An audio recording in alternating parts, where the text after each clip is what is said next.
নমস্কার বন্ধুরা, আমি Suchandra. Welcome back to my channel. যারা আমার পুরোনো ভিউয়ার্স আছেন তারা তো জেনেই থাকবেন আমার একটা শাড়ির দোকান আছে। তো সেই শাড়ির দোকান ভালো চললো না বলে আমি তাকে লোকেদের মুখ থেকেও শুনতে পারলাম যে আমাদের পুরনো স্টাইলের দোকান, তাই তাকে আমি একটু রিমডেলিং করব বলে লোন নিয়ে আমি রিমডেলিংয়ের কাজে লাগিয়েছি। তো সামনের দিকটা তো নামটা দেখছেন, খুব ভালোভাবেই খুব তাড়াতাড়ি কাজটা হয়ে গেল।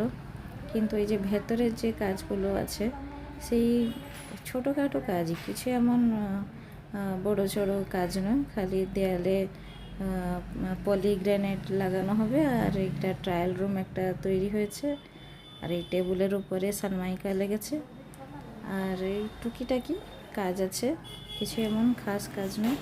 তাকেই 1 মাস ধরে যারা ইন্টেরিয়ার যারা কাজ করছে তারা 1 মাস ধরে কাজটাকে ফেলে রেখে আমাদেরকে হায়রানে ফেলে রেখেছে। তো এগুলো সব কি মানসিকতা না অমানসিকতা আপনারা বলুন, যে সামান্য কাজকে 5 দিনের কাজ বলে এখন 1 মাস ধরে আমাদেরকে ফেলে হায়রান করছে। দেখুন ঘর গোটা আমাদের জিনিসে ভর্তি, আমরা হাঁটা চলা করতেও মুশকিল হয়ে গেছে। এই হাঁটা চলা করার মধ্যে আমার কত বড় দুর্ঘটনা ঘটে গেছে আপনারা ভাবতেও পারবেন না। আমার একটা চোখে খুব জোরে আঘাত হয়েছে, মানে দেখতেই পাচ্ছেন আমার কি অবস্থা। তো ওইখানে হাঁটা চলার জায়গায় একটা কার্টুন ছিল, খুব জোরে আমার সেটা লেগে গেছে, আর তার জন্যে এখন আমাকে 22 দিন পুরো বেড রেস্ট বলে দিয়েছেন ডাক্তাররা। তো কেননা চোখের যে কালো ডোলাটা থাকে সেটা ফেটে গেছে আমার, এটা প্রেসক্রিপশন দেখতেই পাতে থাকবেন। তো তার জন্যে প্রচুর ওষুধ দিয়েছেন। তো এইসব যে লোকরা ইন্টেরিয়ারের কাজ নিয়ে 5 দিন বলে লোকদেরকে 1 মাস ধরে ফেলে রাখবে, মানে জুন 25 তারিখ থেকে আরম্ভ করে এখন জুলাই 31 তারিখ হয়ে গেল, তবু এখনও কাজ করছে না। আর একটা দিনের কাজ আছে, তাকেও ওরা টলিয়ে রেখেছে। ফোন করলে ফোন ধরছে না, এত হয়রান করছে। এখানের কিছু লোকও আছে তার মধ্যে শেখানোর মধ্যে। তো এরকম মানে আপনারা যদি কোনো ইন্টেরিয়ার দেবেন তো ভেবে চিনতে যাচাই করে দেবেন, নাহলে আমাদের মতোই হয়রানে পড়তে পারেন। তো আপনারা আমার চোখটা দেখতেই পারতে থাকবেন কি অবস্থা হয়ে গেছে। আমি চোখটা খুলতেও পারছি না, আজকে 3 দিন হলো আমি চোখটা খুলতেও পারছি না।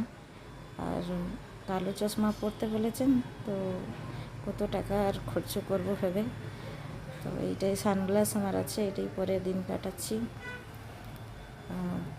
লাইটে বেরোলে চোখটা একটু কাঁপছে, তো দরকার পড়লে তো বেরোতেই হচ্ছে।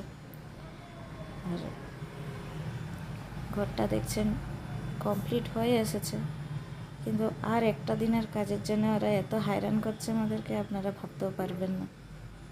ফোন করলেও ফোন ধরছে না, আর ধরলেও বলছে হ্যাঁ যা হবে, এত তারিখে যাবো, তত তারিখে যাবো, এরকম করে হয়রান করছে। তো মানে আর একটা দিনের কাজের জন্য আমার দোকানটাও খুলতে পারছি না, 1 মাস উপর হয়ে গেল পড়ে আছে দোকানটা। এই কাজগুলো না শেষ হলে ওয়ারিং কাজ আছে, আরও রং বাকি যে দেয়ালগুলো এই যে পলিগ্রেনেট লাগানো হচ্ছে সেগুলো যে লাগানো হবে না, কেন কি প্রচুর টাকা নিয়েছে ফার্স্টে। এত টাকা নিয়েছে, মানে মালও সেইভাবে আনেনি কিছু, মানে মিথ্যে বলে টাকাটা মানে নিয়েছে আগে, আর অল্প কিছু টাকা দেওয়ার বাকি আছে। তো তাই ওরা মানে টাকাটা যেহেতু আগে নিয়েছে তাই হায়রান করতে ওদেরকে সুবিধা হচ্ছে। তো আমরা তো দিতে চাইনি ফার্স্টে, যে হাফ দেবো বলেছিলাম আর হাফ কাজ শেষ হলে, কিন্তু ওরা বলছে না মাল না আনবো কী করে টাকা যদি না দেবেন, এরকম বলে জবরদস্তি বলে ওরা বেশিরভাগ টাকাটাই নিয়েছে। আর মাত্র 16,000 টাকা দেওয়ার বাকি আছে, তাতেই আমাদেরকে হয়রান করছে। আর কবে কাজ শেষ হবে জানি না, কবে দোকান খুলবেও জানি না। পুজো আসছে, পুজো সব জায়গায় কাপড় বিক্রি আরম্ভ হয়ে গেছে, আর আমি ঘরে বসে বসে কী করব, ঘর গোছাচ্ছি। এই যে আমার ড্রেসিং টেবিলটা গুছাচ্ছি, কি করব, একটা চোখে আমি তো কিছু করতেও পারছি না, না রান্না করতে পারছি, না মাকে হেল্প করতে পারছি, না কিছু করতে পারছি। এই যে আমার যে চোখের জল পড়ছে, আমার চোখের জলে যারা আমাদের সর্বনাশ করছে তারা নিশ্চয়ই ধ্বংস হবে একদিন।